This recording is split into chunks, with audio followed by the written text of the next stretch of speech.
असणारा आईचा जो परिवार आहे बघा, मला पाहून आनंद वाटला की आईला 7 कन्या आहे. काय 7 कन्या आहे म्हणजे बघा, पहिला काळाचा एक विचार केला तर खूप छान वाटतं की पहिलं कधी भ्रूण हत्या होत नव्हते. आता एक मुलगी झाली, दुसऱ्या मुलीला लगेच भ्रूण हत्या करतो आपण. पण दादांनो, ते जीवनामध्ये घडायला नको बरं का. आज आईंकडे पाहून तेच वाटतं की 7 कन्यांना जन्म दिला, पण आईने हा, आता आपण लगेच विचार करतो एक झाला दुसरा लेकरू होणार का, लगेच विचार करतो आता 2च एकर आहे, याच्यात 2-3 वाटे झाले तर किती येणार, आपण विचार करतो.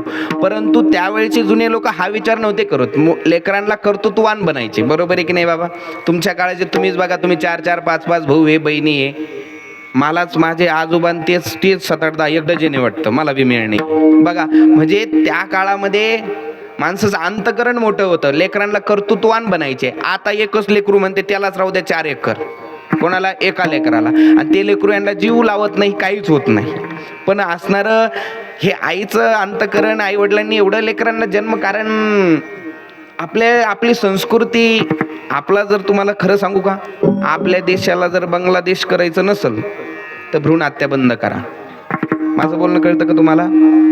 हा, आपल्या इथं असणारं भ्रूण हत्या बंद होईल, लेकराची हत्या बंद होईल. कारण बालहत्या, गोहत्या आणि ब्रह्महत्या हे तिन्हीचं पाप एक आहे.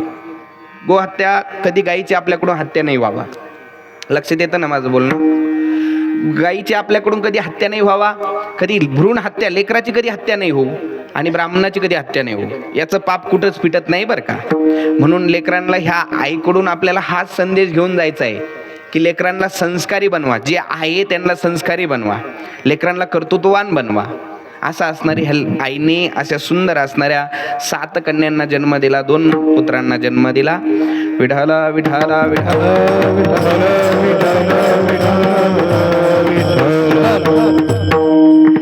आपण जो अभंग घेतला जगद्गुरु तुकोबरायांचा आहे. अभंगाचा खूप गोड असा अर्थ आहे बघा. तुम्ही चित्त द्या, कीर्तन, तुम्हाला कीर्तन कळल, पण तुम्ही जर इकडे तिकडे लक्ष दिलं नाही तर हे कीर्तन काय आहे? कीर्तन चांग होय अंग हरिरूप. कीर्तनामध्ये आपलं शरीर हरिरूप व्हावं. आपण फक्त श्राद्ध, हे जे श्राद्धसाठी आलात ना तुम्ही सर्वजण, हे कशासाठी आमचे गुरुजी नेहमी म्हणायचे बरं का. काय म्हणायचे? महाराज, तुम्ही एखाद्या ठिकाणी लग्न कार्याला नाही गेले ना तरी चालेल म्हणे. काय म्हणे? लग्न कार्याला नाही गेले ना तरी चालेल, पण असणारा अंतविधी असेल, दसक्रिया असेल, वर्षश्राद्ध असेल तर नक्की जावा. म्हटलं का गुरुजी? म्हणे बाळा, तिथं जाऊन हे शिकायला भेटतं की एक दिवस आपल्यासाठी पण असंच चालणार आहे. लक्षात आलं का? एक दिवस आपल्यासाठी असंच वर्षश्राद्ध होणार आहे. आपल्याला हे, जर तुम्ही अंतविधीला गेले तर ते पाहून हेच विचार करायचा की आज त्याला 4 जण घेऊन आले, उद्या आपल्याला ही 4 जण खांद्यावर घेऊन येतील. आणि आपल्याला हे आता असं कीर्तन चालू आहे का, वर्षश्राद्धाला आपलं पण असंच कीर्तन चालल. तुमचं चालल त्यात नवल नाही, माझं पण चालल. कोणतरी महाराज दुसरा असेल फक्त. बरोबर आहे की नाही? कोणीतरी महाराज दुसरा असेल, पण सगळ्याला जाणं निश्चित आहे. तर मला सांगायचं तात्पर्य डोक्यात घ्या की असणारा आपण इथं बसलो तर हेच कल्याणाचं साधन आहे. होय अंग हरिरूपा. आपण थोडंसं भगवंताच्या नामामध्ये जर वेळ दिला, आज असणारं आई पूर्ण, आज असणारं मुक्त होतो. हा देह आजपर्यंत प्रवास करत असतो.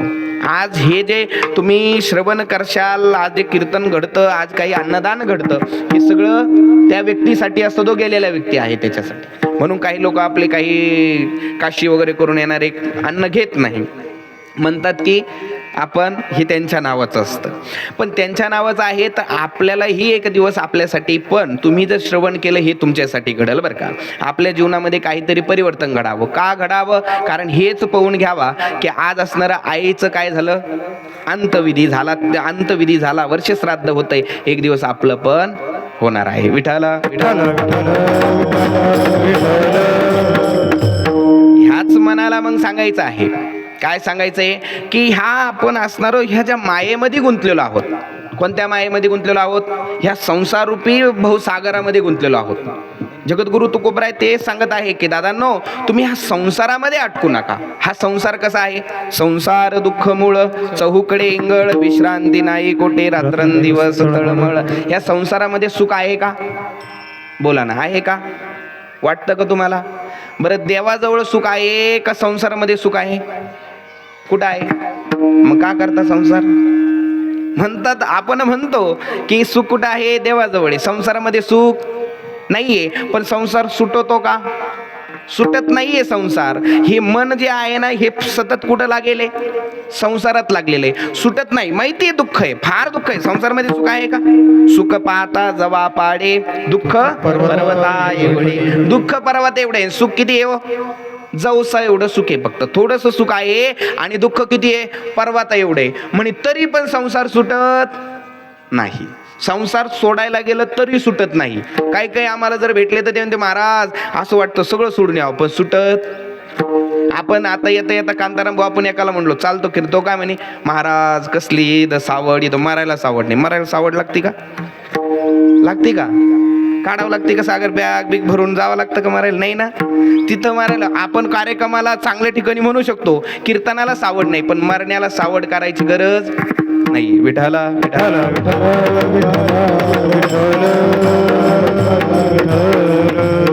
हा संसार सुटत नाही आपल्याला. हा संसार सुटत नाही. कितीही कोणीही महात्मा लोक ते सांगतात, उठा जागे भारे आता स्मरण करा पंढरीनाथ. म्हणतात अरे उठा जागे व्हा आणि भजनाला लागा. पण आपण लागतो का? आता एखादा व्यक्ती सांगायला लागले, महाराज लोक सांगायला लागले का याच्यातलं जे कदा असं असतं ते गायछाप घेतं, ते म्हणते यांचा धंदाचे. आम्ही सांगतो तरी पण म्हणतात की नाही, कारण तुमचा भाव झालं काय, तुमची पण चुकी नाहीये ना. काही काही महाराज लोक आता पाकिटं ठरून येतात, पैसे ठरून येतात, त्यांच्याकडून तुम्ही काय बोध घेणारे? पण इतके बहादर असतात काही काही. आज आम्हाला तिथून निघालो तर एक जण म्हणे, महाराज आज कुठे डाव? आज कुठे डाव? म्हणजे पत्त्याचा डाव आहे का? नाही, आपल्याला ते ज्ञानच नाहीये. कुठे डाव, आज कुठं सुपारी आहे का? बँडबाजेवाली सुपारी कामची नाही ना. परंतु आपला भाव तिथपर्यंत पोहोचत नाही. मला सांगायचं तात्पर्य काय आहे, आपण हे असे काही ज्ञान आपण अर्जन करत नाही. आपण कशासाठी बसलो, काय घ्यायचं आहे, लक्षात येतं ना. आपण ह्या संसारातून कोणाचं काही महात्मा लोक सांगत असेल, कोणी संत महात्मा सांगत असेल, त्याच्याकडून काहीतरी आपल्याला ग्रहण करावा. चालू द्या, स्वरयंत्र चालू द्या. तर असणार आपल्याला काहीतरी त्याच्याकडून शिकावं. हा संसार, आपण या संसारातून निघत नाही. हा संसार कसा आहे सांगू का, तुम्ही सोडायला जरी गेले तरी सुटत नाही.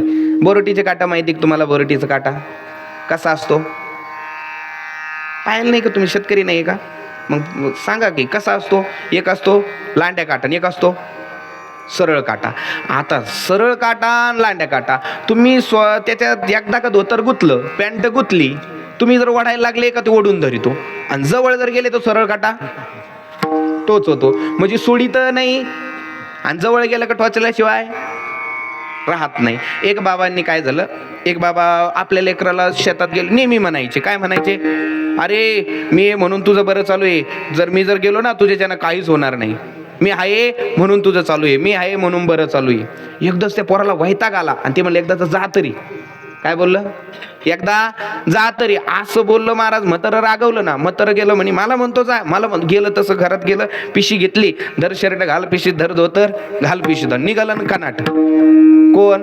म्हातारं निघालं. आणि जात तर तेवढ्यात पोराला कळलं म्हातारं निघालं. आता म्हातारं वापस येणार नाही. पोरग धावत पळत गेलं आणि आईजवळ गेलं. आई अगं मी बाबांना बोललो, बाबा आता रागा रागा निघाले. बाबा म्हणे, अरे वेड्या, तुला माहित नाही का कशाला बोलला त्याला? कोणला? त्याला. हा, कशाला बोलला तुला माहित नाही? अरे मी किती दिवस मी कसा संसार त्याच्याजवळ केले, माझे मला माहिती. मी कशी मी त्याच्याजवळ मी होते म्हणून तर त्याचं बरं चालू आहे. मी आहे म्हणून सगळे असंच म्हणतात, मी होते म्हणून टिकली, नाही तर दुसरी टिकली. मग नेमकं टिकली कोणती असती? मी होते. अरे म्हणे कशाला बोलला त्याला? म्हणे आई पण आता काही कर. म्हातारं मात्र जोरात निघाला, आता वापस येत नाही. आई म्हणे बरं जाऊ दे, काही चिंता करू नको. म्हातारी पळत पळत गेली. म्हातारं असं कमानीपर्यंतच गेलेलं होतं. कुठं गेलं होतं? कमानीपर्यंत. तसं म्हणते, का हो कुठं चालले? अगं बाय ना म्हणे, लहानचं मोठं केलं, एवढं सांभाळलं आणि तो मला उलटून बोलतो. तो म्हणतो, जा तुमच्या वाचून काही राहणार नाही. काय म्हणे? तुमच्या वाचून काही राहत नाही, एवढ्या तिचं सांभाळलं, लहानचं असं तसं बोललं. मग तर ती म्हणे, ओ ऐका ना, अहो आपल्याला हाय म्हणून तर बोललं, नसतं तर काय बोललं असतं म्हणे. ती ब्रह्मज्ञान पाजू लागली त्याला, म्हाताऱ्याला. काय म्हणते?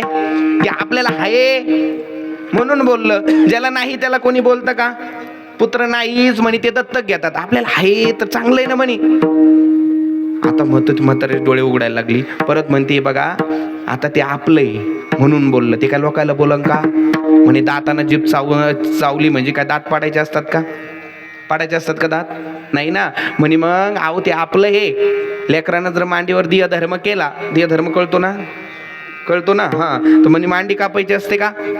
म्हणे नाही, मांडी कापायची नसते. मग तिनं ब्रह्मज्ञान पाजलं आणि शेवट म्हणे वा माग म्हणे. मग म्हाताऱ्याला कळलं ना, म्हाताऱ्यानं बरं बरं अगं मी तरी कुठं चाललो, चाल माग. सोडिला संसार माया मायावरी ताळ,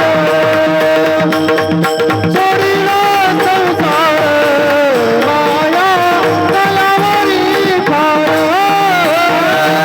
सोडिला संसार माया मायावरी ताळ, सोडिला संसार माया.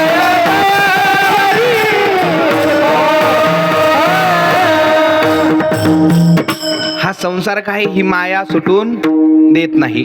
म्हणजे आता मला एक सांगायचं आहे की म्हातारं रागा रागा निघालं होतं, तेव्हा काय झालं, बोरटीचं सरळ काटा पोराच्या शब्दारूपी टोचला होता.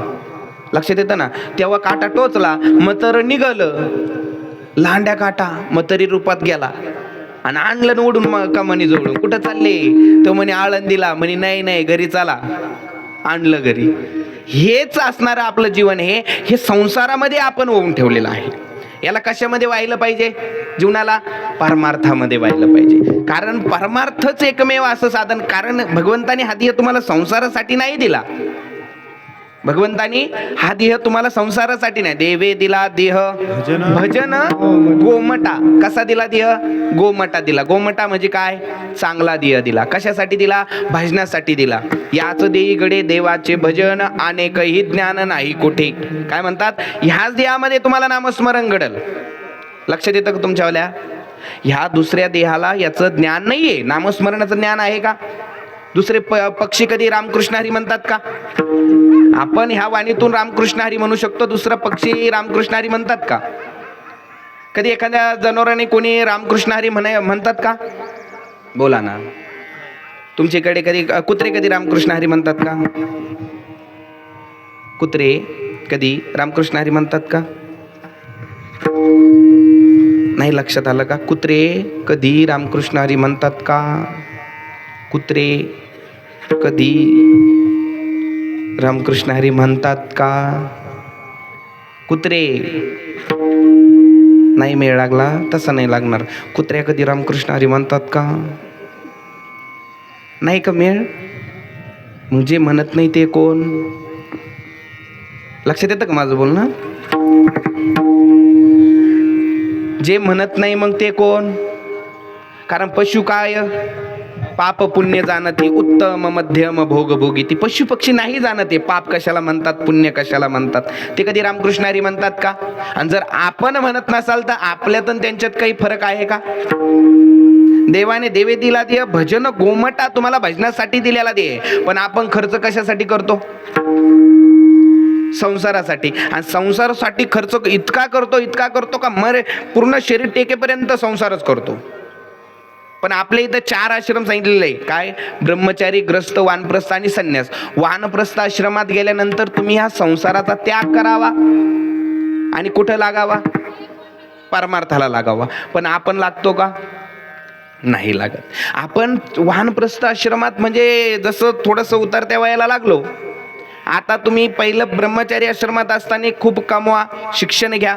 ग्रस्त आश्रमात असताना काही हरकत नाही, तुम्ही संसार करा. पण वानप्रस्थ आश्रमात गेल्यानंतर काय केलं पाहिजे? परमार्थच केला पाहिजे. पण आपल्याला सुटत नाही. जेव्हा मुलगा घरातून लात मारून बाहेर काढतो तेव्हा कळतं.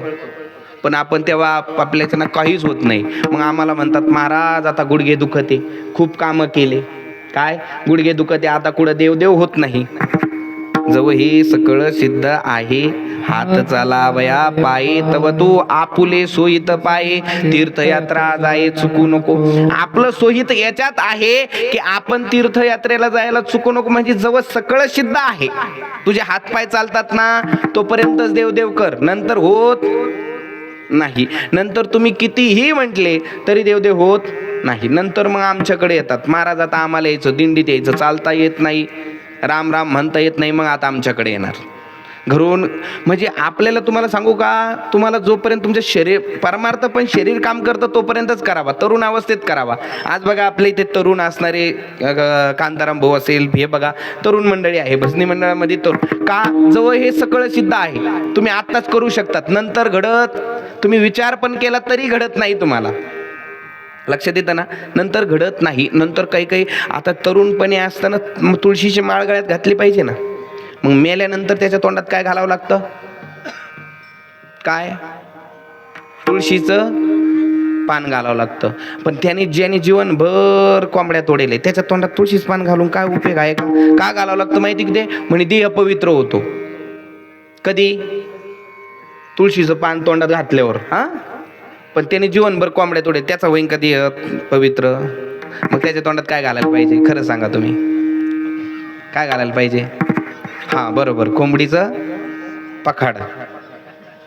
हा मग कारण त्याने जीवन कशात घातलेलं आहे, कशात घातलेलं आहे, कोंबड्या खाण्यात जीवन घातलं ना. आता मारते वेळी, बरं ते जाऊ द्या हो, जवळ एकदा एक बाबा माझ्याकडे आले, 80 वर्षाचे, तर 80 वर्षाचं म्हातारं, आणि ते आलं म्हणे बाबा मला माळ घालायची.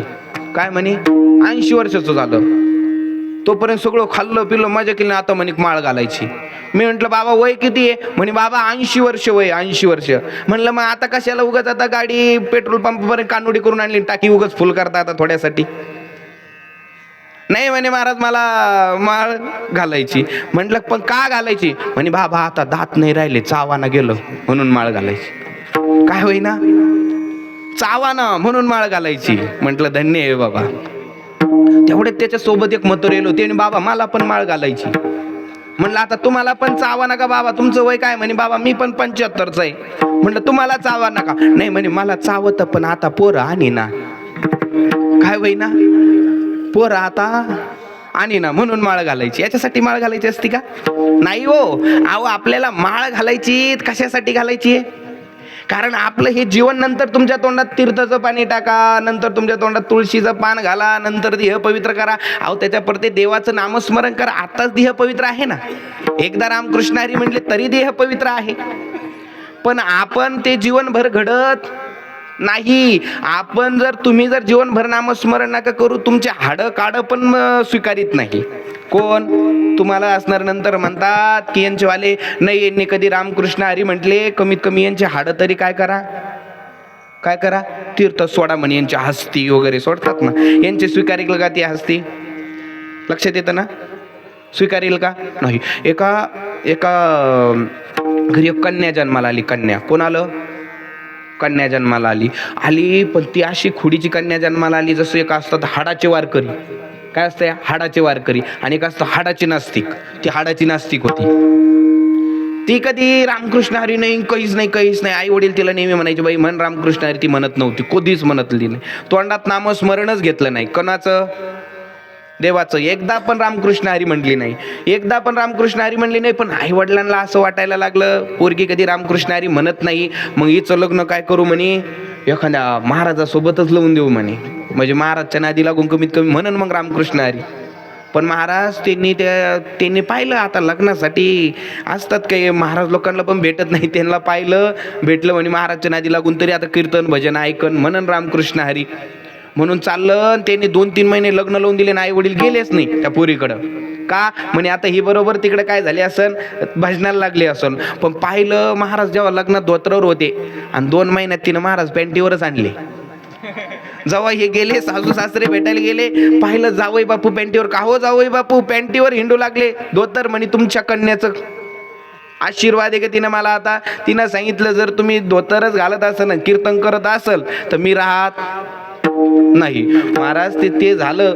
एवढी नास्तिक होती, तिचं जर सासरी जर काही कीर्तन भजन सुरू झालं का ती कीर्तन नव्हती म्हणत, ती काय करायची, इकडून तिकडं निघून जायची सासूरवाडीला गेली का माहेराला, माहेराला गेली का सासूरवाडीला, तिकडं कीर्तन चालू असलं की इकडं आणि इकडं चालू असलं की तिकडं. तिकडे विचारलं का ग बाई कशा कमवून आली, ती म्हणायची तिथं नाही का तो एक बाबा असा माईक घेऊन उभा राहतो, कंबर बांधितो, फेटा बांधितो आणि ते बाजूला आरडं तिने एक असं बतडीत, ढोलक सुद्धा पकवा सुद्धा म्हणत नाही, एवढी नास्तिक.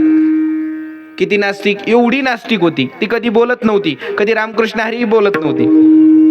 आता अशी न बोलणारी हिचं कोणी स्वीकारेल का? बरं झालं काय, ती कालांतरानं थोडी आजारी पडली, पण तिला 2 लेकरं जन्माला आले, चांगले लेकरं जन्माला आले, 2 लेकरं जन्माला आले, चांगले लेकरं जन्माला आले.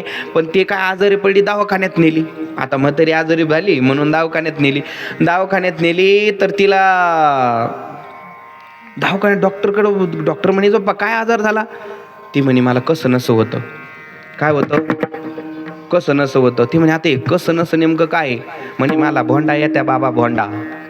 काय म्हणे? भोंडा येत्या. डॉक्टर म्हणे भोंडा येत्या, कसं नसं होतं? ती म्हणे मला उचलू टाकीत, उचलू.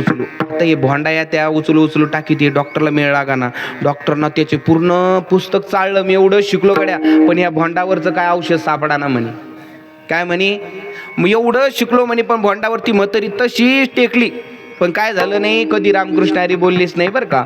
पण मुलांना वाटलं रामकृष्ण हरी, तर असणारं मुलांना वाटलं हिनं कधी रामकृष्ण हरी नाव नाही घेतलं, कमीत कमी शेवटच्या क्षणाला तरी नाव घ्यावा, म्हणून काय केलं असणारं, ती आता गेली, बेशुद्ध पडली.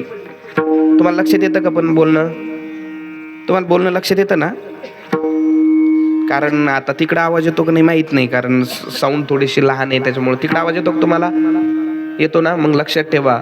तुम्हाला ही बघा, त्या म्हातारीचं तुम्हाला उदाहरण सांगतो. हेच आपण जर असलं तर आपलं पण हाडं स्वीकारणार नाही. पुढं ऐका तुम्ही.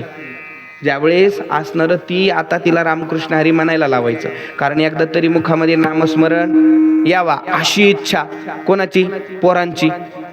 मग ती बेशुद्ध पडली तर तिच्या पुढे एक साखरेचं पोतं ठेवलं. कशासाठी? खायला नाही, साखरेचं पोतं असं फाडून ठेवलं. कशा म्हणे याच्यातून साखर पडती. आणि त्यांनी तिच्या पोराचे नाव तिनं देवाचे नव्हते ठेवले, पण तिच्या भावाच्या पोराचं नाव राम होतं. त्याला बोलून ठेवलं. म्हणे आता हे साखरेचं पोतं फाडलं म्हातारीला. आता डॉक्टरला बोलवलं. डॉक्टर म्हणे बघा एक इंजेक्शन देतो म्हणे. इंजेक्शन देतो, काही वेळ म्हातारी सेकंद उठल, पुन्हा झोपल तर म्हातारी उठणार नाही, पुन्हा उठणार नाही म्हणे, काही सेकंद उठल. पोरं हुशार होते, पोरांनी तिथं साखरेचं पोतं ठेवलं. आता म्हातारी पोतं फाटलेलं पोतं आहे. मग काय म्हणल? राम हे पोतं काय म्हणल? शिव कोणाचं नाव आहे? भोलेनाथाचं आहे. पण ही नास्तिक ना, जसं इंजेक्शन दिलं म्हातारी काही सेकंद उठून बसणार होती. पोरांना वाटलं आयुष्यभर कधी नाव घेतलं नाही, शेवटच्या क्षणाला तरी नाव घेईल, पण तिनं तरी पण ती म्हणते ए कार्ट्या, अरे हे पोतं टाचून. काय म्हणली? टाचून नाही. शेवटच्या क्षणाला ही तोंडामध्ये नाम आलं नाही. पोरांना असं वाटलं म्हातारीनं नाही आता कधी नाव घेतलं, कधी देवाचं नामस्मरण केलं नाही, आता काय करू म्हणे. पोरांनी काय केलं, तिच्या हाडं घेतले, हाडं, आणि काय केलं, आपण काशीला हिच्या हाडं टाकून येऊ म्हणे. कुठं? काशीला हाडं टाकून येऊ म्हटल्यावर ते म्हणे ठीक आहे लहाना म्हणे, मी जातो आणि मीच म्हातारीचे काय करतो, हाडं काशीला टाकून येतो म्हणे. बरं तो गेला आणि काशीला जायचं, दिल्लीला गाडी थांबली म्हणून दिल्लीला त्याचा एक मित्र होता, त्याने डब्यामध्ये हाडं भरून घेतलेले होते म्हातारीचे. कुठं सोडायला? काशीला. पण ही कधी रामकृष्ण हरी म्हणेल ती. पोरांना वाटलं कमीत कमी हिचे हाडं गेले तर म्हातारी तरी मुक्त होईल. आणि जसं त्याने तो दिल्लीला थांबला आणि एका मित्राच्या घरी गेला. मित्र म्हणे ये अरे खूप दिवसातून आला, ये थांब आजचे दिवस. मग थांबला तिथं रात्री. पण नेमकंच त्याचा मित्र बी तसाच होता, त्याने रात्रीच बेत केला. कशाचा? त्याचा बेत झाला. कशाचा कळाला ना? जे बाकी खाणारा लगेच लक्षात येतो पटकन. तर ते त्याचा बेत झाला आणि लगेच असणार सकाळी नेमकं मित्र म्हणे अरे दादा तू एवढ्या दिवसातून आला म्हणे इकडं मला भेटायला. काय तुम्हाला एवढ्या दिवसातून आला तर मग आता तुला मी दिल्ली तरी फिरून आणतो म्हणे. काय करतो? दिल्ली फिरून आणतो. चाल म्हणे दिल्ली फिरायला चाल म्हणल्यावर आता येणं ती पिशी यानं घरात ठेवून दिली. त्याच्यामध्ये डब्बा आणि त्याच्यामध्ये काय? डब्यामध्ये हाडं. आणि याच्यात रात्रीच प्रोग्राम व्हायला होता कशाचा? त्याचा. आणि हे गेलं. पण काही बायांना अशा पाहुण्याच्या पिशा उचकायची सवय राहते. तिनं हे जसं गेलं तसं त्या पाहुण्याची पिशवी बाई पाहुण्यानं काय आणलं तरी पावा म्हणे, म्हणून पिशवी किती एका डब्यात पाहिले हाडकं होते हाडकं. ती म्हणे बाई रात्री हाबाळ्याचा बाप्पा खाल्लं आणि याच्यातच हाडं भरून ठेवले म्हणे. काय म्हणे? याच्यातच भरून ठेवले म्हणे. आणि हे जर पाहुण्यानं पाहिलं तर पाहुणे काय म्हणतील म्हणे. तिला माहितीच नाही ना याच्यात हाडं आहे म्हणून. कोणाचे? म्हातारीचे. ते कोणाची हाडं होती? म्हातारीची. हिला काय वाटलं रात्री कार्यक्रम झाला त्याचेच हाडं म्हणे. पाहुण्यानं जर पाहिलं तर पाहुणं काय म्हणन म्हणे, म्हणून घेतलं आणि म्हातारी घेतली तशी गटारीत. नाही कळलं का तुम्हाला? काशीला जाईन का ती? जी रामकृष्णारी म्हणत नाही ती जाईन का? म्हातारी इथंच गटरीत पडली. पोरग काशीला गेलं, त्याला वाटलं आता म्हातारी काढावं, पहा तिथं डब्यात काहीच नाही. त्याने दादाला, दादा हे दादा, अरे म्हणे म्हातारी इथं आली नाही म्हणे, म्हातारी मधीच गटरीत पडली म्हणे. काय म्हणे? म्हातारी आले. तो म्हणे अरे मला माहिती होतं म्हातारी तिथपर्यंत पोहोचणार नाही, म्हणून मी एका डब्बीत तिची हस्ती ठेवली म्हणे. हस्ती राख असती ना ती ठेवलेली म्हणे. तू घाबरू नको म्हणे, ये आपण म्हातारीला घेऊनच जाऊ म्हणे, तू चिंताच नको करू म्हणे. महाराज चिंता नको करू म्हटल्यावरती देव म्हणे ठीक आहे. मग ते आला, तो आला आणि आला आणि दादाला सांगितलं. पण म्हणे ऐक, हे बघ आपल्या बायकायला सांगायचं नाही, पण त्या लहान्यानं दिलं आणि त्याच्या बायकोला सांगू. आणि तिला म्हणे बाई तू कोणाला सांगू, आणि खरंच राहीन का यांच्या पोटात? माहिती का तुमच्या पोटात का नाही राहत यांच्या? सांगू का तुम्हाला? धर्मराजा ज्यावेळेस असणार कर्ण हा पांडवांचा भाऊ आहे हे धर्मराजाला माहिती नव्हतं. पण ज्यावेळेस त्याला मारल्यानंतर कळालं की हा पांडवांचाच भाऊ आहे. काय म्हणे? आमचाच भाऊ होता. पण त्यावेळेस कुंतीनं सांगितलं कधी? शेवट सांगितलं. धर्मराजाने त्यावेळेस शाप दिला म्हणे तू एवढे दिवस आमचाच भाऊ आमच्या हातून मारला म्हणे, मी तुला शाप देतो म्हणे, याच्यानंतर कोणती स्त्री पोटामध्ये काही ठेवणार नाही. आणि आता यांना हिला सांगितलं राहीन का? बरं ते विशेष त्या बोला त्या बिना अशा दम्माना बोला त्या दम्माना. आमची एक शेजारी काकुरा ती आली का मला म्हणती महाराज बैल झाला बैल. कोणाचा? म्हणलं कोणाचा? बायकोचा बैल झाला बैल. आता कशा लक्ष द्या एवढं आलडू राहिलो कोणीच पाहिना. काय म्हणे? महाराज बायकोचा बैल झाला. म्हणलो काय झालं? पण म्हणे महाराज दळण आणतो, तिला पाणी प्यायला देतो.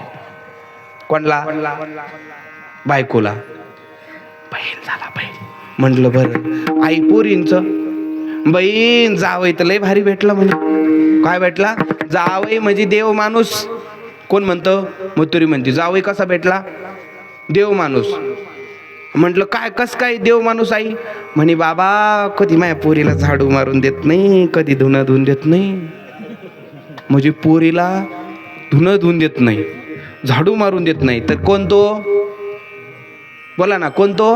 देव माणूस. आणि पोरांना थोडंसं सुन्नाचं ऐकलं तर तो कोण? बोला ना तुम्ही लाजू राहिला बोला ना. हा काय तो कोण? बैल ना म्हणे. म्हणजे आपल्या सुनाचं ऐकलं तर बैल आणि पोरीचं ऐकलं तर देव माणूस असं बोलत. तसं त्यांना सांगितलं आणि तिनं असणार शांत राहिली. लहान्याच्या बायकोला माहिती झालं पण मोठ्याच्या बायकोला माहितीच नाही. मग तो काय म्हणे आता आपण काय करू, छोट्याशा डब्बीत घ्यायला मी हस्ती घ्यायला छोट्या डबे, आता आपण सेपरेट गाडी करून जाऊ म्हणे. इकडं तिकडं पडायचं कारणच नाही म्हणे. मग केली सेपरेट गाडी केली आणि आपण आपले फक्त तोही बायको माझी बायको घे, पण त्यांना सांगायचं नाही म्हणे. दोघं भाऊ आणि 4 जण गेले काशीला. आणि त्याला मोठ्याला वाटलं आता बायकांना सांगायचं नाही, म्हणून मायला काय करा म्हणे, खालच्या घाटावर आंघोळी करा आणि आम्ही माणसं वरच्या घाटावर. पण यांना गपचित म्हातारीला वाटी लावायचं होतं ना. म्हातारी विसरू नका डबीत म्हातारी आता हसती.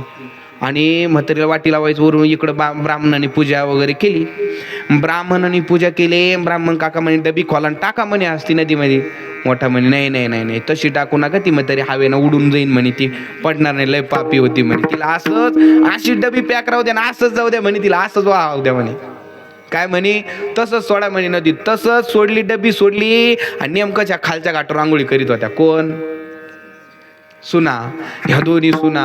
आणि लहानीला तर माहिती होतं म्हातारीला सोडायला येईल, पण मोठीला माहितीच नाही ना, सांगायचं नव्हतं. आणि तेवढ्यात मोठी तिकडं म्हणत होती गंगे हर नर्मदे हर असं पाणी सोडित होती. तेवढ्यात आली ना डबी हातात.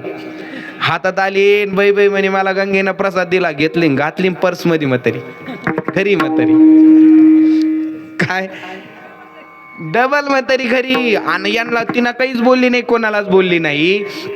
इकडं कळालं की आता म्हणे पोरं आनंदात झाली, म्हातारी गेली, कोणालाच मिळ नाही. म्हातारी गेली आनंदात म्हणे एकदम. आता इकडं गावाला पंगत ठेवली, म्हातारी मुक्त झाली म्हणे. म्हातारी एकदाची मुक्त झाली, सोडली गाड्या म्हणे सगळ्याला पंगत. अशी इकडं वाढ सुरू झाली. आणि नेमकंच मग आता तिकडं ती मोठी होती ना, ती आता बसली. आता बायांना असं गराळा करून बसायची सवय असते ना, ती बसली. आणि तेवढ्यात आता त्या बाकीच्या बाया म्हणाल्या बाई म्हणे तुमचे ते तर पती चांगले, तुम्हाला काशी दाखवून आणली, तुम्हाला एवढं नेलं, आमचं हे कुठंच नेत नाही म्हणे. काय हे आमचं कुठंच नेत नाही म्हणे, तुमचं तरी चांगलं आहे गड्या म्हणे, तुम्हाला काशीला देऊन आणलं. पण तेवढ्यात ती काय म्हणे, आता लहानी तिकडून कान देत होती काय काय बोला त्या. आणि तेवढ्यात ती म्हणे बाई नुसतं नेलंच नाही, मला गंगेनं प्रसाद पण दिला. आणि इकडं पंक्ती वाचायला लागल्या ना, वाढ पूर्ण होतच आली होती. इकडं लहानीला वाटलं काय प्रसाद दिला नेमकं, म्हणून पावा म्हणून लहानी तिथं गेली, कान देऊन ऐकायला लागली काय प्रसाद म्हणे. काय प्रसाद, सगळ्या म्हणायला लागल्या काय प्रसाद दिला दाखव, काय प्रसाद दिला दाखव. तेवढ्या तिनं तो पर्स खोलला आणि ती डबी बाहेर काढली. लहानीनं पाहिलं होती. लहानी म्हणते ओ पंक्ती थांबवा, पंक्ती थांबवा. म्हातारी घरी आली म्हणे. काय म्हणे, म्हातारी घरी आली म्हणे, पंक्ती थांबव. एवढी पंगत देत होता, वाटत होतं पोरांना की म्हातारी मुक्त होईल, पण झाली नाही. त्या कमून नाही झाली, कधी देवाचं नामस्मरण केलं नाही. कशामध्ये अटकून राहिली, फक्त ह्या संसारामध्ये अटकून राहिली. आणि तेच जगद्गुरु तुकोबराय म्हणतात, त्या संसारामध्ये अटकू नका. ह्या मनाला उपदेश करतात, ह्या मनाला संसारामध्ये अटकू नको नको मन गुंतू माया जाणी, नको नको मन गुंतू माया जाणी, नको नको मन गुंतू माया जाणी, नको नको मन गुंतू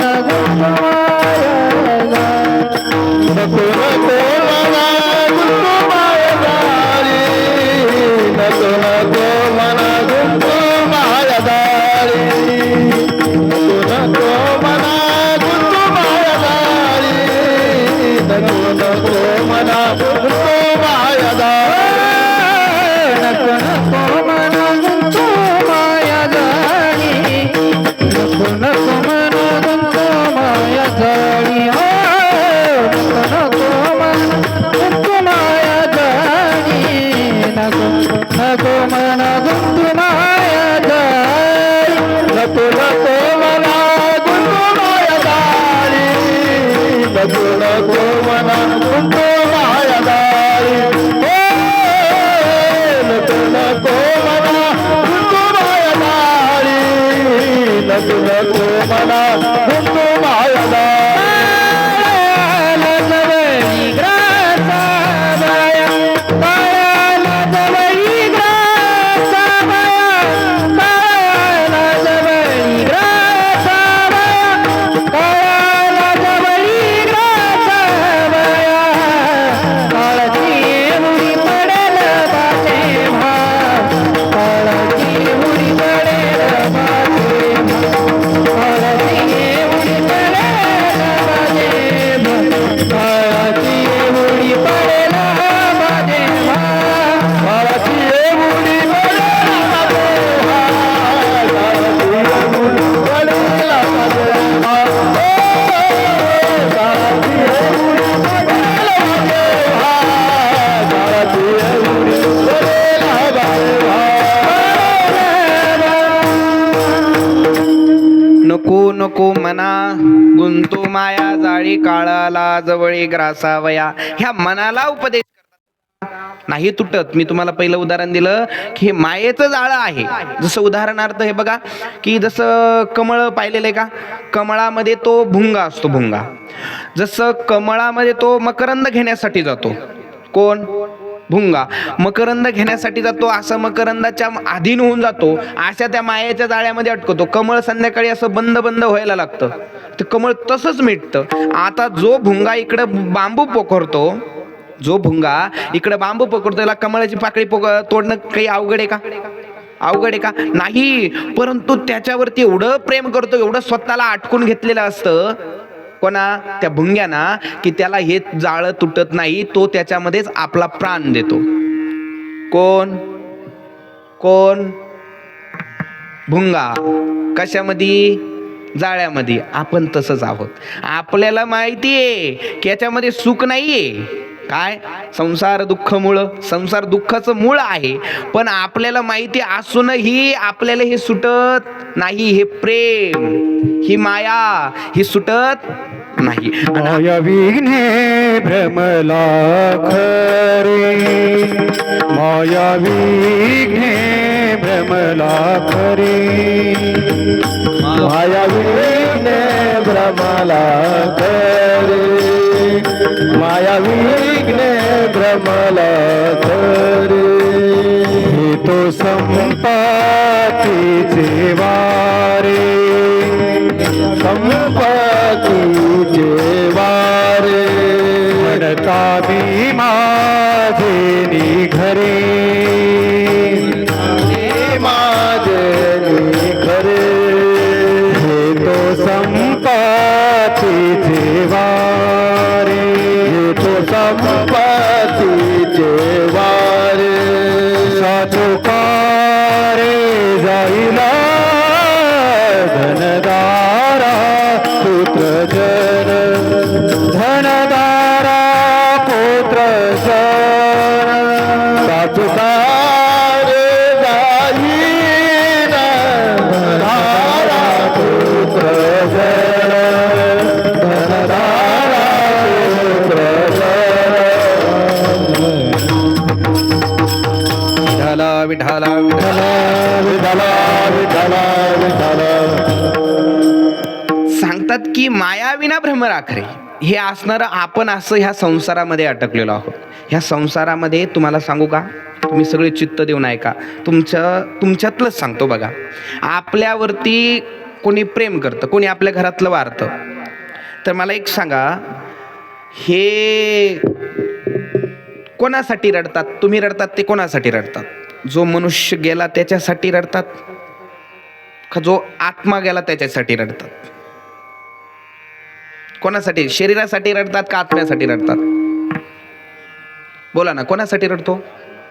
आत्म्यासाठी. पण आत्म्यासाठी रडतो तर भगवंत गीतेमध्ये सांगतात की नैनम छंदंती शस्त्राणी नैनम दहती पावक न चैनम क्लेदेन त्या आपण शोषेती मारुत.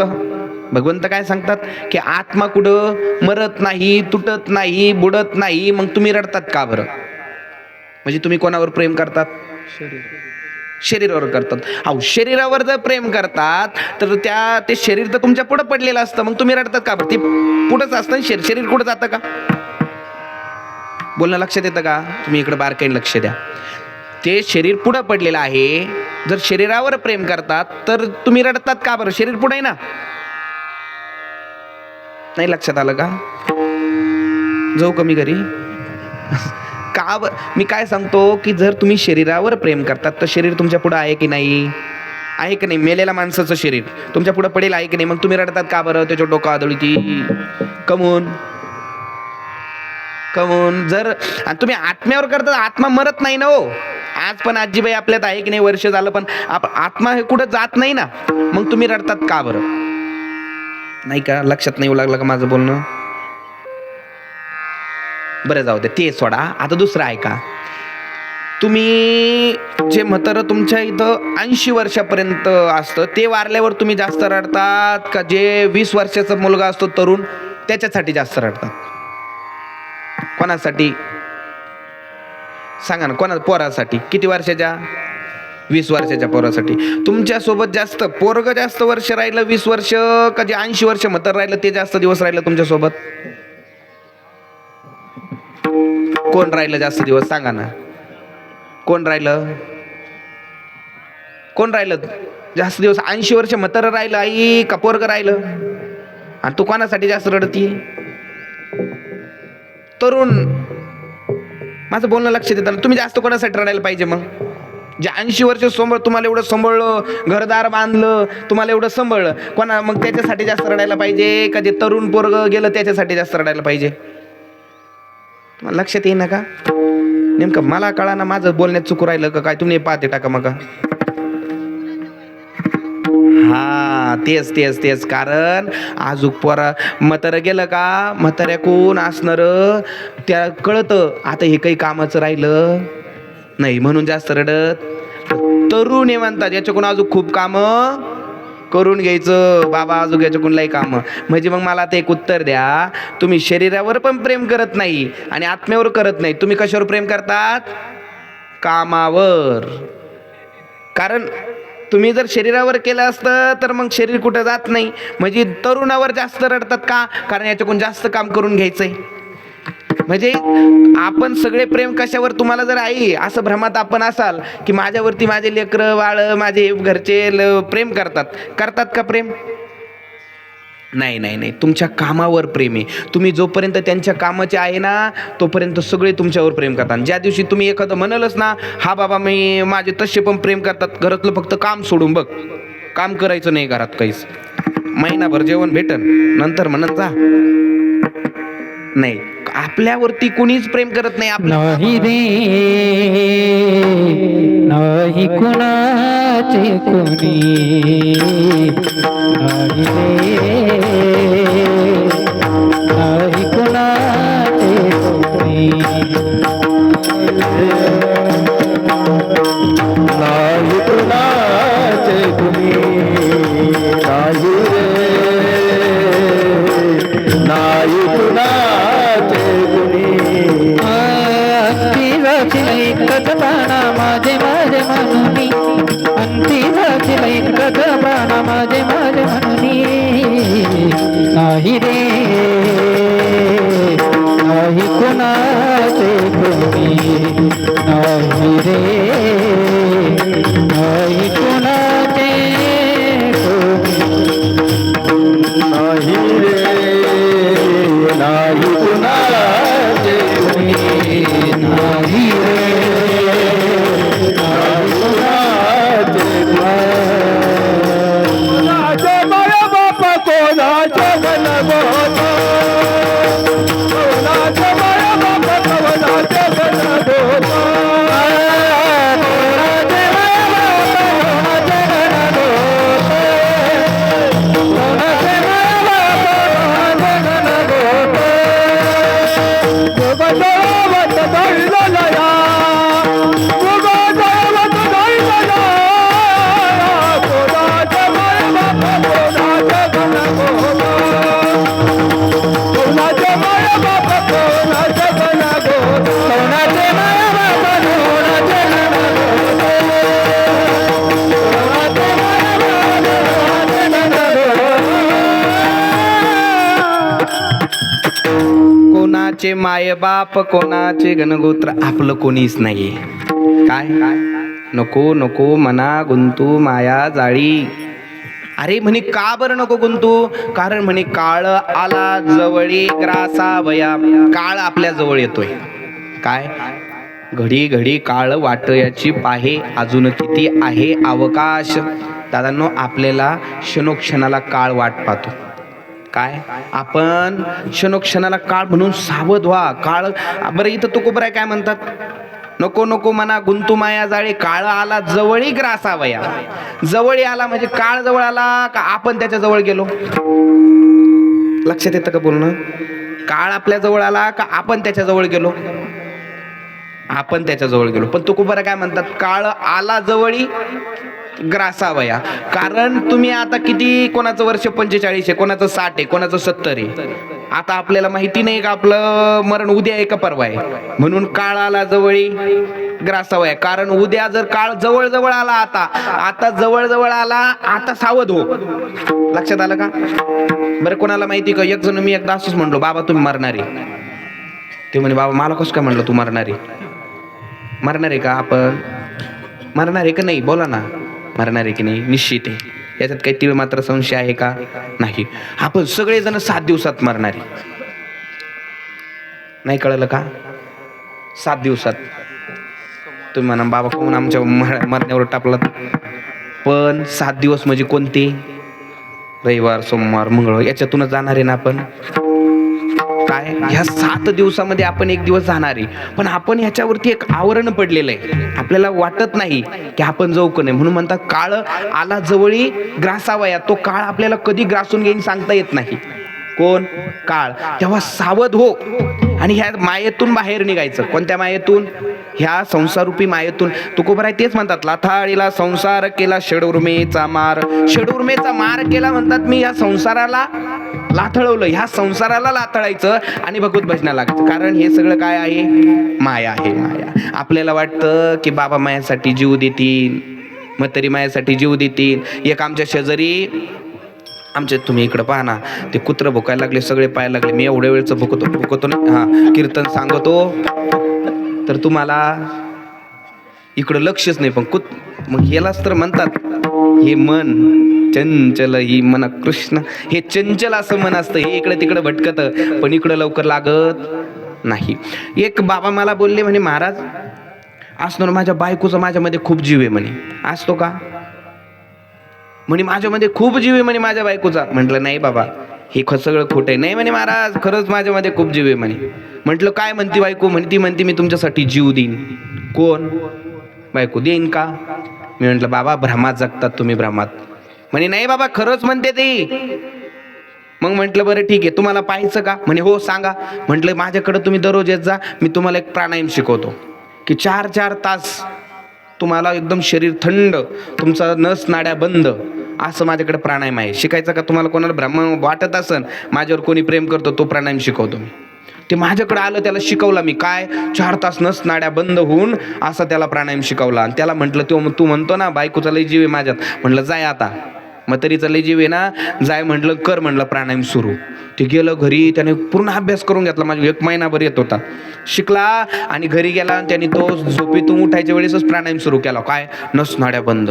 पण तेवढ्यात म्हातारं उठाना, म्हणून ती म्हणते, ए बाळ्या पाय रे म्हणे, तो बाप कम उठाना. काय म्हणे? तो कमून उठाना, त्यो पाय. आणि ते पोरग तिचंच ना, ते गेलं आणि तिने फक्त त्या बाबाच्या असं नाकाजवळ बोट धरलं. म्हणे आई ये, गेलं म्हणे. पण ते गेलं होतं का? नाही, ते प्राणायाम करीत होतं. पण ते म्हणत होतं माझ्या बायकोच लय जीव, माझ्यासाठी जीव देईन. मग त्याचा भ्रम मला दूर करायचा होता. मग तेवढ्यात ती लागली रडायला. कोण? ती. बरं रडायला लागली ना, तर ती म्हणायला लागली, आता ते रडण्यात बी असतं, बरे होते ग बाया. बस बाया जोडायचं शेवट. बरं ती काय म्हणायला लागली? ती म्हणे बाई महाराजांकडं, ध्रुव महाराजांकडं दररोज जात होते ग, माझ्याकडं दररोज जात होते ग बाया. ती महाराज म्हणे सोडून दिलं.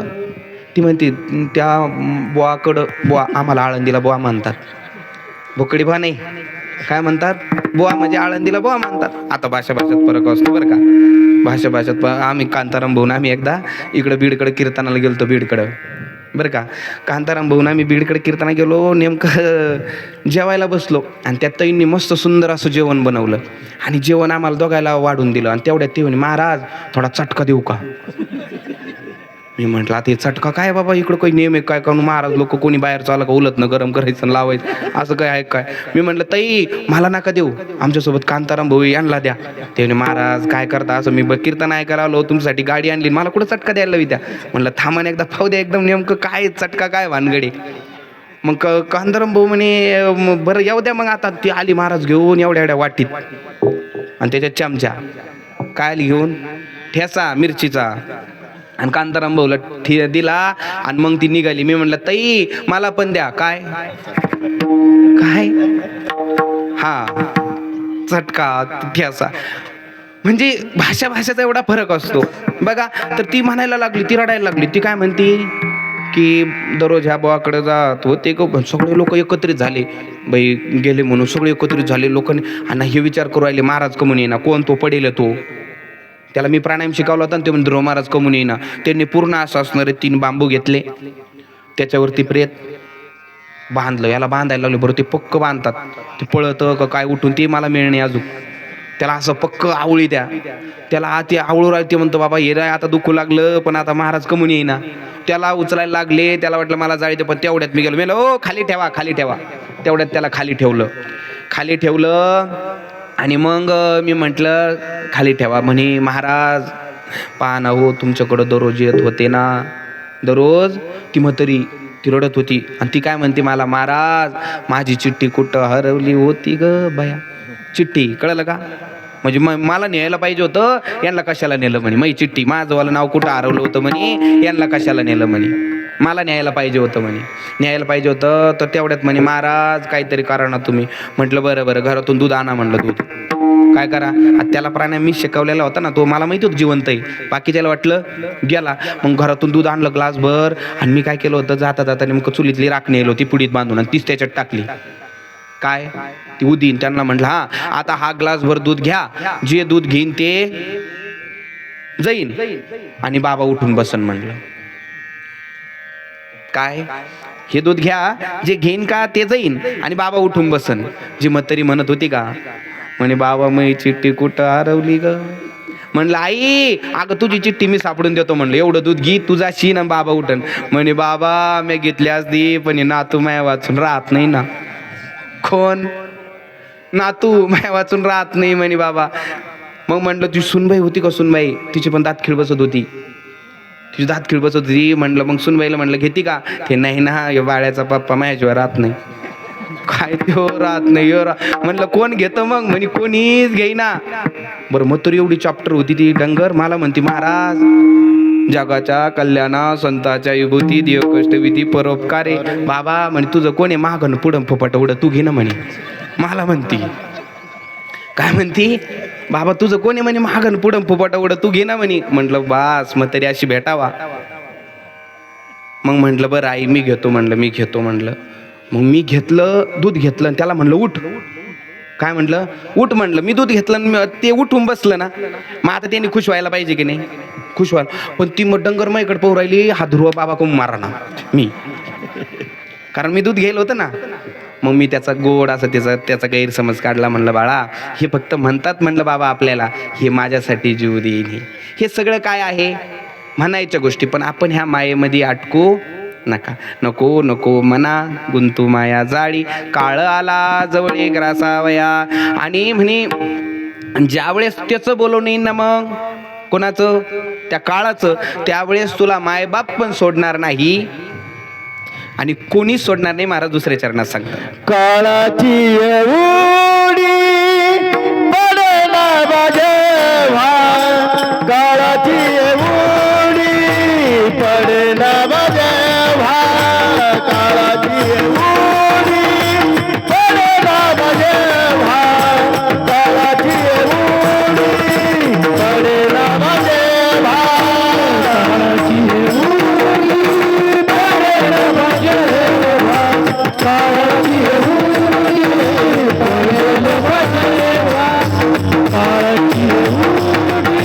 पडला बाजेवा.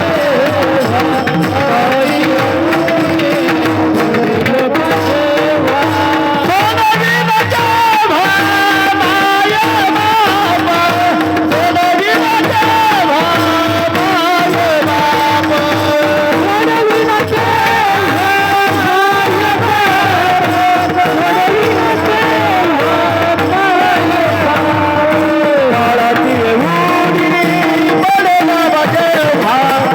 काळाची उडी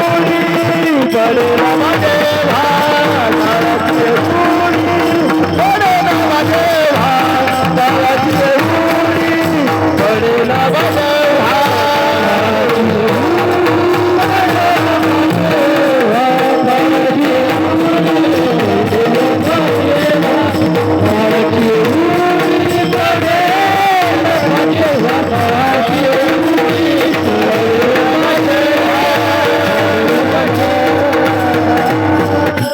काळाची काळाची उडी पडेल वाजेवा सोडविना तेव्हा माय बापा. ज्यावेळेस ते काळ आपल्याला बोलवतो ना त्यावेळेस मायबाप सोडू शकत नाही. आपल्याला कोणी सोडू शकत नाही. आपल्याकडं फक्त अर्धा घंटा राहिलेला आहे. आपलं कीर्तन 11ला सुरू झालं. 1 वाजता राईट तुम्हाला मी सोडेल. फक्त तुम्ही चित्त द्या की काळाची उडी पडेल वा जेव्हा सोडविन तेव्हा माय बापा. आपल्याला मायबाप सोडू शकत नाही. कोणी सोडू शकत नाही. काय एकदा गरुडाची आई आजारी पडली. गरुडाची आई भगवंताचं वाहन असणार गरुड. त्याची आई आजारी पडली तर आईला आता भेटण्यासाठी दररोज जसं माणूस आजारी पडतो त्या पद्धतीचेच लोक भेटायला येतात ना. कोणी नेत्या मंडळीचं कोणी आजारी पडलं त्यांना नेते लोक भेटायला येतात. सर्वसामान्य व्यक्तीचं कोणी घरचं आजारी पडतं त्यांना कोणी सामान्य व्यक्ती भेटायला येतो. आता गरुड हे भगवंताचं वाहन आहे. आता त्यांना भेटायला कोण आलं. देवाधिक यायचे दररोज भेटायला. पण एक तासाने एक दिवस आला कोण यमराजा भेटायला आले. यमराजा भेटायला आले आणि आईनं पाहिलं. कोणाच्या आईना? लक्ष द्या, आपल्यासाठी हे काय सांगतो ऐका, की म्हणे यमराजा भेटायला आले आणि यमराजाने फक्त भेटले आणि त्या आईकडे पाहून हसत होते. कोण? यमराजा. आईकडे पाहून हसले आणि गरुडाने संध्याकाळी आल्यावर विचारलं, आई आज कोण कोण आलं होतं भेटायला? म्हणे दादा कोणीतरी काळा माणूस होता म्हणे. काय होता? काळा माणूस होता म्हणे आणि असणार त्याचे दात आणि ते त्याचं अवसान. मग गरुडाला कळलं ह्यो कोण होता? काळ होता. काळ म्हणे काळ होता. ज्या अर्थी हसला माझ्या आईकडे पाहून त्या अर्थी याला आईला न्यायचं आहे. मग त्या अर्थी आईला न्यायचंय म्हटल्यावर गरुडाने लगेच सांगितलं, आई तू बैस म्हणे. माझ्या आईला पंखावरती बसून घेतलं. काही लाखो किलोमीटर गरुड घेऊन गेला. का? म्हणे इथं आईचं, इथं ज्या अर्थी हा काळा हसला त्या अर्थी इथून घेऊन जाणार आहे. त्यांनी पंखावर उंच शिखरावर घेऊन गेला. लाखो किलोमीटर नेलं. उंच शिखरावर घेऊन गेला आणि तिथं आईला आपल्या घरट्यामध्ये ठेवलं. कुठं ठेवलं? आपल्या घरट्यामध्ये तिथं ठेवलं. आई आता तू चिंता करू नको म्हणे, आता खूप दूर आणलं. तेवढ्यातच तिथे यमराजा आले. काय आले? यमराजा आले. यमराजाने गरुडाला हात जोडले. गरुडा अरे तू म्हणे इकडं कस काय? म्हणे तुम्ही. गरुड विचारतो तुम्ही इकडं कस काय? त्यांनी सांगितलं आईला आणलं. म्हणे गरुडा तू माझं कार्यालय सोपं केलं. म्हणे तिथं का हसत होते? म्हणे तिथं हेच पाहून हसत होतो, यम धर्माकडून काही लिहिण्याचं चुकलं की काय? कारण इथं मरण लिहिलेलं होतं म्हणे काही किलोमीटर इथं. आणि मी विचार करीत होतो म्हणे एवढ्या फास्ट ना कोणती गाडी ना काही, पण गरुडाचं स्पीड हनुमंतरायानंतर गरुडाचं स्पीड होतं उडण्याचं. मग मी त्याच्यामुळेच हसलो म्हणे देवाकडून काही लिहिण्याचं चुकलं की काय? यमधर्माकडून म्हणून हसलो म्हणे. पण गरुडा तू माझं अगदी सोपं केलं गड्या म्हणे. आताच तुला तुझ्या आईचं मरण इथं होतं, आता इथून घेऊन जातो म्हणे. म्हणजे गरुड एवढ्या दूर नेलं. ज्यावेळेस आपण म्हणत नाही का हा व्यक्ती तिथं नसता गेला तर वाचला असता, बरोबर आहे की नाही? म्हणतो की नाही? पण त्याला तो काळ तिथं उडून नेतो. का? कारण त्याचं मरण तिथं असतं. मरण हे चुकत कोणालाच नाही, कोणालाच मरण चुकत नाही. एकदा एक जण असं जेवण करत होता. जेवण करत होता आणि तेवढ्यात असणारं तिथं यमराजा आले दारात. दरवाजा वाजवला. पाहिलं यमराजा पुढं. त्याला कळलं की माझावाला यमराजा हाच काळ आलेला आहे म्हणे. काय? काळ आलेला आहे. पण तो फार हुशार होता. त्याने काय केलं? त्यांना हात जोडले. या ना म्हणे. जेवण करीत होता. जेवण करा ना म्हणे. कोणाला म्हणे? यमाला म्हणे जेवण करा. पण यमाला असं बोललं. यम म्हणे गड्या मला आजपर्यंत लोक पाहिलं मोठ्या मोठ्या नारळ ते किरकाळ्या ठोकी ते. कोण? लोक मारते वेळेला आरडते. कमून आरडते? ते कमून आरडत सांगू का? ते मारायचा त्रास नसतो बरं का. मरण्याचा तुम्हाला त्रास नाही होत. आरडते कमून. मरण म्हणजे झोपतो का आपण? मरण कसं आहे माहिती आहे? झोपतो का आपण? तसंच मरण आहे. पण हे कमून आरडतो का त्याला माहिती राहतं आता झोपलो का आपण उठणार नाहीये, म्हणून आरडतो. कारण हे माझं गाडी इथं, जमीन इथं, एवढ्या दिवस लोकांचे बांध करीतो, हे करतो आणि आता सगळं इथं सोडून जायचंय म्हणून आरडतो मोठ्या मोठ्यानं. कळालं का? आणि गरुड मग त्यावेळेस असणार तो, आता त्याने पाहिलं तो असणारा म्हणे एवढं माझा पाहुणचार आजपर्यंत कोणीच केला नाही.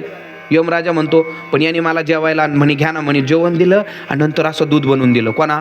त्यांना ज्याला घ्यायला आलं त्यानं दूध बनवून दिलं आणि सांगितलं दूध घ्या. पण त्याच्यामध्ये त्यांनी काय केलं?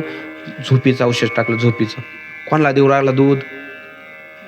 आणि त्या यमराजानं अशी मोठी लिस्ट आणली होती. किती मोठी? आता एक एक शेजवार उचलून न्यायचं ना, एक एक एक एक तशी लिस्ट होती. यानं काय केलं? त्या दुधामध्ये काय टाकलं? झोपीचं औषध टाकलं आणि यमराजाला दिलं प्यायला.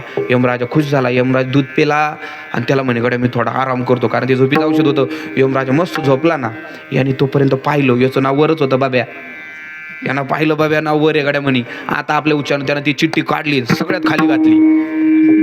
काय म्हणजे आता एवढ्या सगळ्याचा नंबर लागितल्याशिवाय आपला नंबर लागत नाही. आणि गरुडाची जशी ती झोपीची पावर संपली, गोळीची पावर संपली, उठलं यमराजा. उठला तर त्याला म्हणे गड्या तू माझा लय पाहुणचार केला म्हणे. मी तुझ्यावर अगदी प्रसन्न झालो म्हणे. प्रसन्न काय झालो? प्रसन्न झालो म्हणे. हे बघ म्हणे एवढी मोठी लिस्ट होती म्हणे. मी तुला आत्ताच उचलणार होतो, तुझं नाव वरच आहे, पण आता मी तुझ्यावर प्रसन्न झालो म्हणे. मी आता उलटी सुरुवात करणार आहे म्हणे खालून वर. आणि त्यानं ती चिठ्ठी कुठे घातली ती? हा परत पाहिलं. अरे बाब्या तुझी चाल. लक्षात आलं का? म्हणजे असणार त्याला कितीही प्रयत्न केला तुम्ही त्याला त्याच्याजवळून वाचण्यात, वाचत काळाची उडी पडेल वा देवा सोडविना तेव्हा माय. कोणी सोडित नाही. जसं म्हणतात काय कसं नेतो काळ म्हणे? क्षणात नेतो.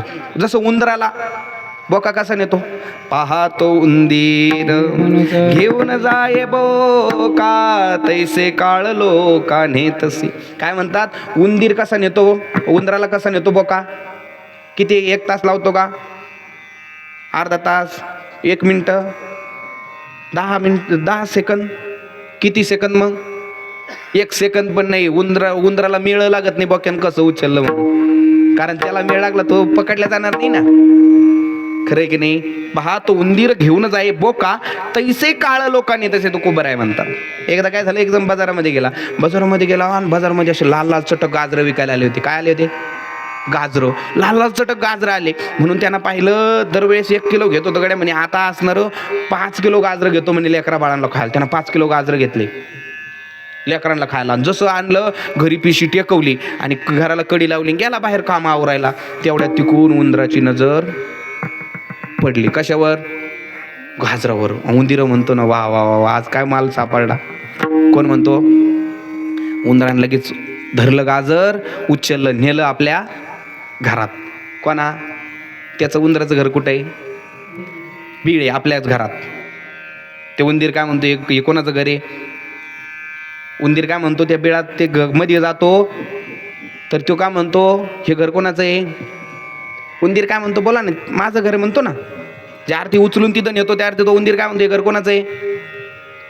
घरापुढं जे कुत्रे भुकतात, आपण कोणाच्या घरापुढं गेल्यानंतर ते कुत्रे भुकतात, ते काय म्हणतं? कुत्रं कोणाचं म्हणतं? हे घर. कुत्रं काय म्हणतं? हे घर कोणाचं आहे?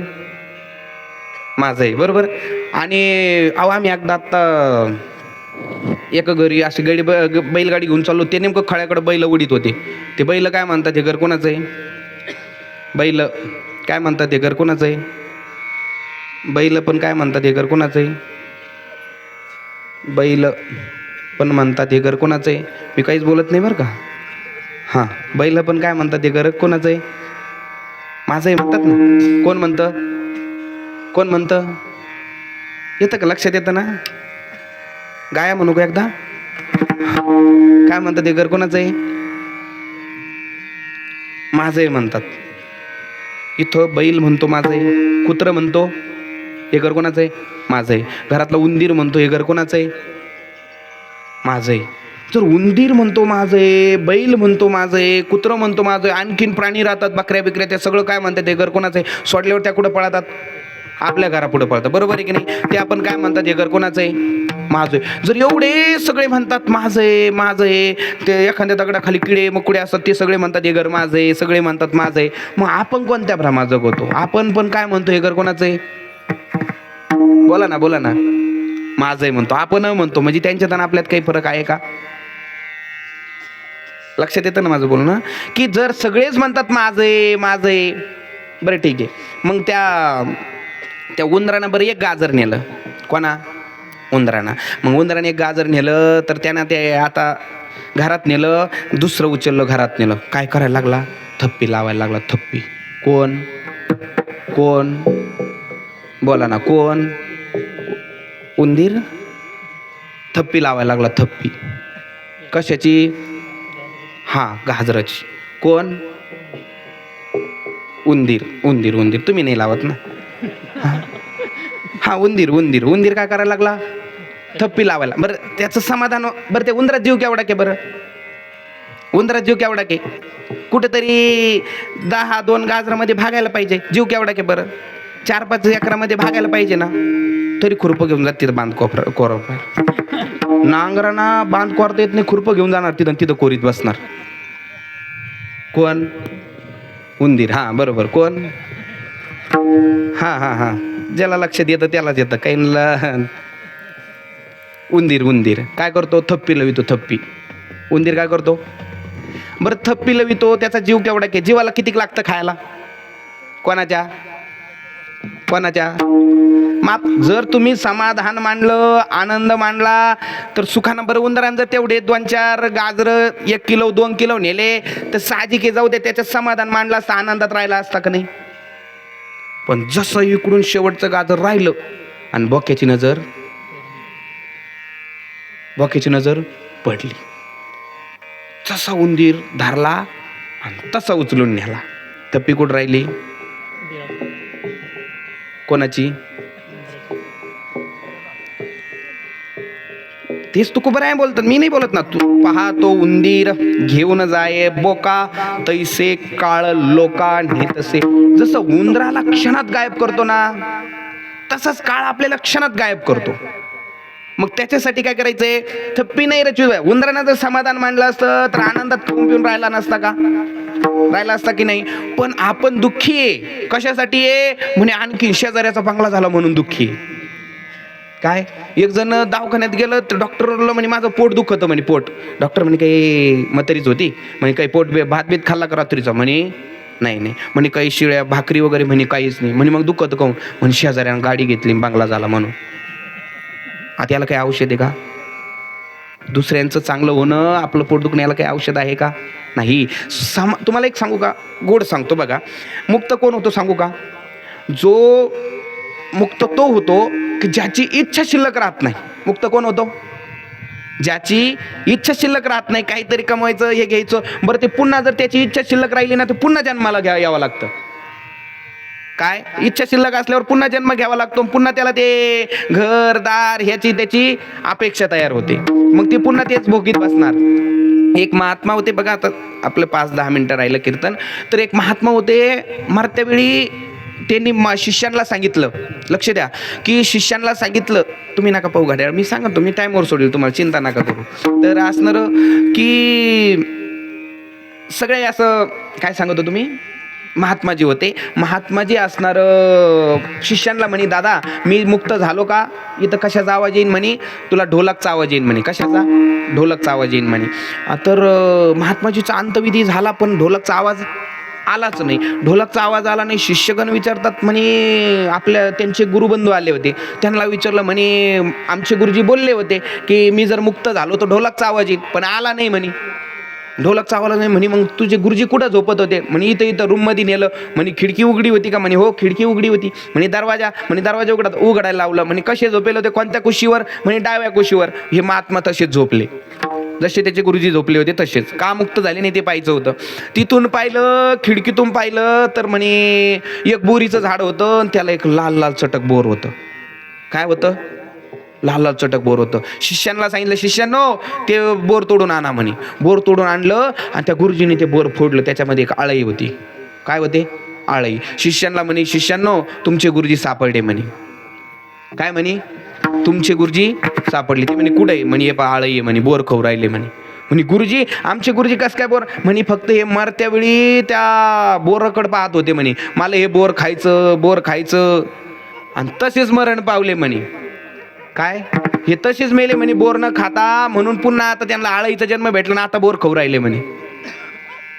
मग म्हणे यार ते तरी शिष्यांना पटाना. शिष्यांना म्हणे जा म्हणे, मग हे उन्हामध्ये ठेवा म्हणे. ते बोर घेतलं आणि उन्हामध्ये ठेवलं, ती आळई तडपड झडपड केली आणि आळई मरण पावली. त्या क्षणाला ढोलकचा आवाज आला, म्हणजे गुरुजी मुक्त झाले. आता तुम्ही मला सांगा, एक त्या गुरुजींचे फक्त बोरामध्ये मन गुंतलेलं होतं, तर त्यांना आळई व्हावं लागलं. आपल्याला काय काय व्हावं लागल? आपलं कशात मन गुंतले, काय लक्षात येतं ना? आपलं कशात मन गुंतलेलं आहे. म्हणून हे मन असं कशात अटकून मुक्त व्हायचंय ना. अंतकालेच मामेव स्मरण मुक्ता कलेवरम यप्रयाती समद्भावम याती ना तत्र संशय. म्हणतात की अंतकाळाच्या वेळी फक्त त्या भगवंताचं नामस्मरण करावा. कोणाचं? परमात्म्याचं नामस्मरण करावा, तेव्हाच आपण मुक्त होतो. विठाला विठाला.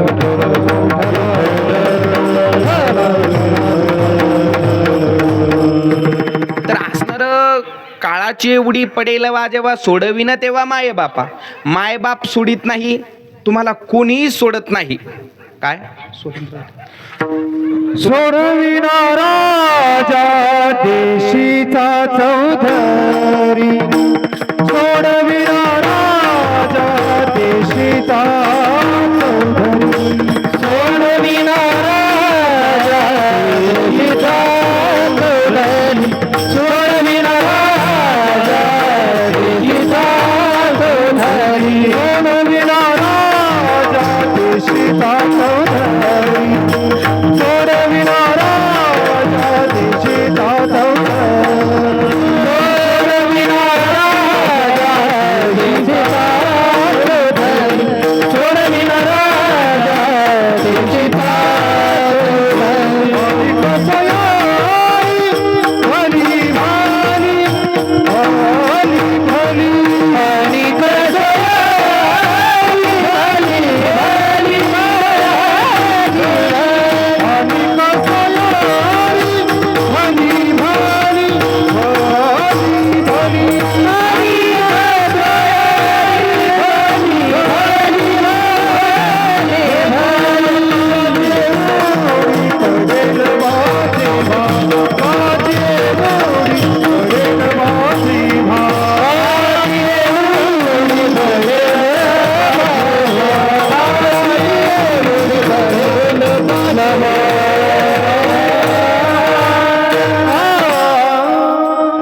सोडविन राजा देशेचा जवधरी अनेक सोयरे भले भले. कोणीही सोडू शकत नाही. देशाचा राजा जरी असला तरी तो सोडू शकत नाही. काय? अनेक सोयरी भले भले. तुमचे किती पाहुणे रावळे किती असू द्या, तुम्हाला काळाच्या तावडीतून कोणी सोडणार नाही. तुम्हाला कोणी सोडणार नाही. मग कोणी सोडणार नाही का? लक्ष देऊ नाही का? कोणी सोडणार नाही. मग कोणी सोडणार नाही का? सोडणारा आहे. काय? तुम्हाला काळाच्या तावडीतून पुनरपी जननम पुनरपी मरणम पुनरपी जननी जठरी. तुम्हाला जर पुन्हा जन्म मरणाची गरज नसल, पुन्हा जन्माला यायचं नसल, काय तुम्हाला जन्म मरणाची गरज नसल, तर तुकोबराय शेवटच्या चरणात सांगतात, तुका म्हणे तुला सोडवी